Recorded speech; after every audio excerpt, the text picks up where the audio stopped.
শেরপুরে ৩১ বস্তা সরকারি চাল জব্দসহ কামাল হোসেন নামের এক অটো চালককে আটক করেছে পুলিশ।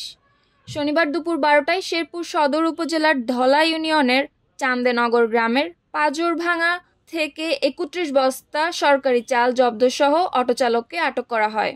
স্থানীয় সূত্রে জানা যায়, শেরপুর সদর উপজেলার গাজীর খামার থেকে ১৬ বস্তা চাল অটো বোঝাই করে অটোচালক কামাল হোসেন চান্দেনগর গাঢ় ভিটা নিয়ে যায়। সেখান থেকে আরও কিছু বস্তা চাল ডিলারের নির্দেশে বাকারকান্দা নিয়ে যাওয়ার পথে পাঞ্জরভাঙ্গা এলাকায় স্থানীয়রা আটক করে।